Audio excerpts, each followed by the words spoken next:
Bagi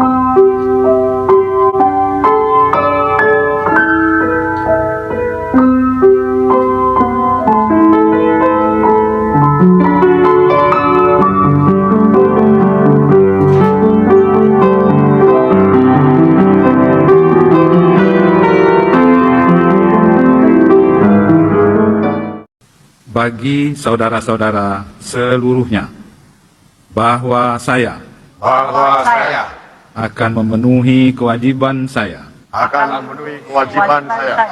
sebagai anggota Dewan Perwakilan Rakyat dengan sebaik-baiknya dan seadil-adilnya, sesuai dengan peraturan perundang-undangan, dengan berpedoman pada Pancasila. 580 anggota DPR RI periode 2024 sampai 2029 dari 8 partai telah resmi dilantik dan diambil sumpah jabatan pada tanggal 1 Oktober 2024. Selain anggota DPR, di waktu bersamaan digelar pelantikan 152 anggota DPD RI. Jumlah anggota DPR RI periode 2024 sampai 2029 sebanyak 580 orang, lebih banyak dari periode sebelumnya.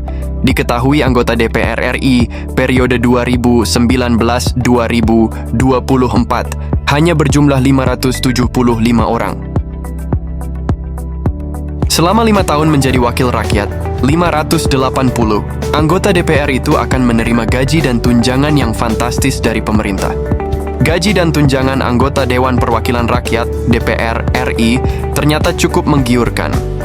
Hal tersebut menjadi salah satu daya tarik tersendiri bagi sebagian orang untuk menjadi Dewan Perwakilan Rakyat dan memperebutkan kursi di Senayan dalam kontestasi pemilihan umum.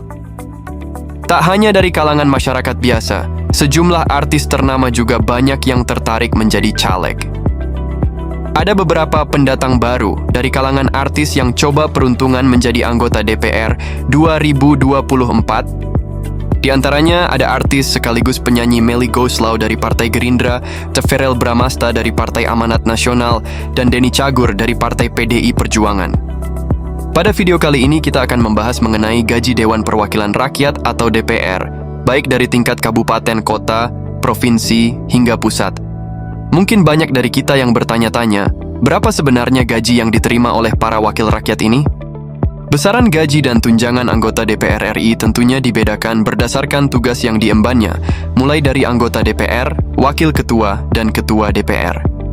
Dikutip dari detik.com, gaji anggota DPR RI periode 2024 sampai 2029, besaran gaji DPR RI telah ditetapkan melalui Peraturan Pemerintah Nomor 75 Tahun 2000 tentang Gaji Pokok Pimpinan Lembaga Tertinggi Tinggi Negara dan Anggota Lembaga Tinggi Negara serta Uang Kehormatan Anggota Lembaga Tertinggi Negara.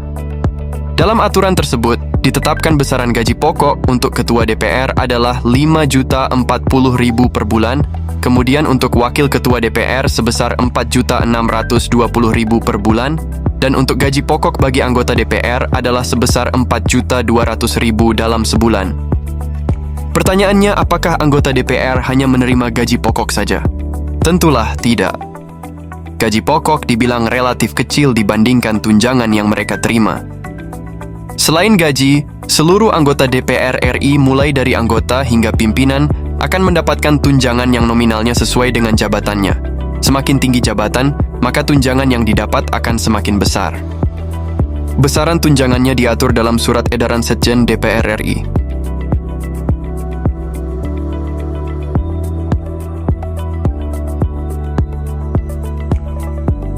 Dalam ketetapan itu, tunjangan DPR juga mencakup tunjangan istri, tunjangan anak, tunjangan beras, uang sidang, fasilitas kredit, dan yang terakhir, anggota DPR juga mendapatkan tunjangan anggaran rumah jabatan.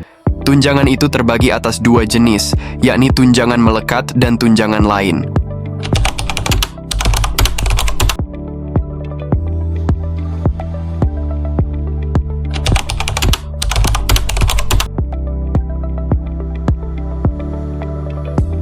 Jika gaji dan tunjangan dijumlahkan semua, maka seorang anggota DPR dapat membawa pulang uang setidaknya sebesar Rp51.903 setiap bulan.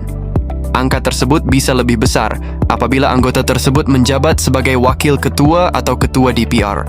Sebab, seperti gaji pokok, tunjangan bagi pimpinan DPR juga lebih besar dibandingkan tunjangan bagi anggota biasa. Gaji dan tunjangan tersebut belum ditambah dengan biaya perjalanan dengan kisaran sebagai berikut.